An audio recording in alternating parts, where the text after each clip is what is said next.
What's up, you guys? This is Devin with Century Effects Studios, back with another video, and today I'm going to be showing you guys how to power your EOS R camera with power delivery via USB-C. Now, the first thing you have to understand is all of these EOS R cameras have a USB-C power input. So let's flip that over and see that. Now you notice that that's USB-C. If your camera does not have that USB-C port, then I'm not talking to you guys. You probably have a DSLR, but I'm noted that most, if not all, EOS R cameras that are mirrorless have a USB-C port for your USB-C power adapter. Now Canon has its own USB-C power adapter, but that's very, very expensive. But fortunately, that is not the only one that works with this device. The good thing about power delivery is that power delivery really actively talks to your device to find out how much power it needs. So there's that. This is the NEU, INIU. I'm not sure exactly how to pronounce it, but this device, when you flip it over here, it has power delivery and it has 3 different slots here. You have 2 USB-C slots and 1 regular USB-C square slot. But this one has 140 watts, this one has 45 watts, and this has 18 watts. Please plug it into the correct one, which would be the 140 watts. And the main reason is because when you plug it in there, it can use its smart algorithms and whatever and figure out how much power your device needs. And the R5, which is this camera right here, is one of the most pickiest devices on the planet for plugging in power. Even though you might have enough power, it might reject it because it's a third party, so on and so forth. So this is the correct battery that you need. You need an LPE6NH with the gold stripe Superpowers Superman battery, right? You need this battery because this battery is what allows it to communicate with USB-C. It will not let the device communicate with USB-C if it don't got this gold stripe or stronger. I'm pretty sure the new batteries, the ones that came out of after this, I'm pretty sure all the batteries that come after this will allow you to use USB-C power. But the ones before this without the gold stripe do not allow you to use USB power from my knowledge. So get this one with the gold stripe. It's about 79 bucks USD, or maybe even more or less depending on where you are.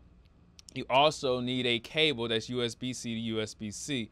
Now this one comes with the device, if I'm not mistaken, or I think it doesn't actually come with the device, but this one is made by the same company, if I'm not mistaken, NEU, yep. But this one has a higher wattage rating, so it's like 200 watts or something like that. So make sure you get that. All of this will be linked in the description below. And all you have to do is plug up your camera with the battery like usual. And all you have to do is plug this into this, into this. So let's get started.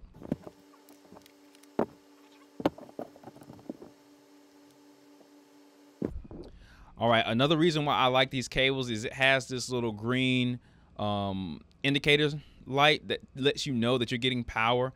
And then with this device, when it knows it has a device connected to it, it'll give you readouts for how much it's putting out versus how much it's getting in, so on and so forth, and how long it's going to be before it runs out, that kind of thing. So that's how you know it's working. So green light here. This is a specialty cable. It did not come with this device, so you have to buy that one separately. This one right here, it's starting to give me readouts, and I just plugged it up. It's going to automatically give you readouts. And then another thing is the camera, when it's off, it'll have this green light on. Usually that light right there is actually red because it's buffering, but it actually turns green when you're powering the battery. So when the camera is off, it is actually charging the battery with this power supply. When the camera is on, it is not charging the battery, but the battery doesn't die. The USB power bank becomes the battery itself. So does that make sense? So that's a telltale sign that the camera's off and it's receiving power from the unit. Also, another telltale sign is that it means the battery's being charged within the camera. That's so cool. We never had this years and years and years ago when we needed it most. All right, so when this powered on, it no longer has the green light. It no longer has the charging symbol here, But when you look at the battery up top here, if you can see that, give me a second. Let me see if the R6 can even try. The battery signal on the outside, the outline of the battery is the regular, you know, a bright white, but the inside of the battery is actually dark gray. So that'll let you know if the battery is actually being charged in real time by the USB-C power adapter situation. And that's it. This is so important for video makers, guys, because even if you were to get this pulled out, bang, like that, it will just go back to the battery power that's in the camera. Isn't that so cool? It'll just go back to the battery power that's in the camera, and it will work separate from this device. So if this device dies, if you're recording, it won't stop the camera. It won't stop any of the footage from being taken. It will keep this camera going with the battery on the inside. And this is a fail-safe when charging your battery USB-C, because this is one of the only ways you can charge your battery and keep your video going without having to worry about losing footage or getting corrupt footage or anything like that. And then I put Velcro on the back of mine, so if I wanted to put it on the back of a gimbal or have it in my pocket or put it on a tripod, which I usually do, I'll just Velcro this to my tripod, have this sitting, have this charged into my camera. And this really can charge the camera for days.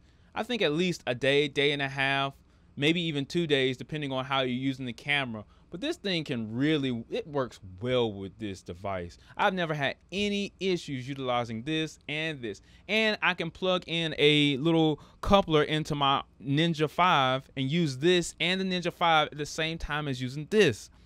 I can also do this with my audio device if it's within reach. And that's why I got a longer cable, because sometimes I have this far away from this because I want to plug up other devices just to this.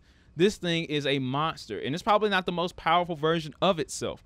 So if you really need a surefire way to record videos or just charge on the go, guys, this is a very, very great way to shoot video and not have to worry about your battery life dying. Now, yes, it is plugged up. It's kind of wireless, but it's kind of not. So you have to work around it, but it's way better than having anything else, pretty much a dummy battery. It's not as good as this.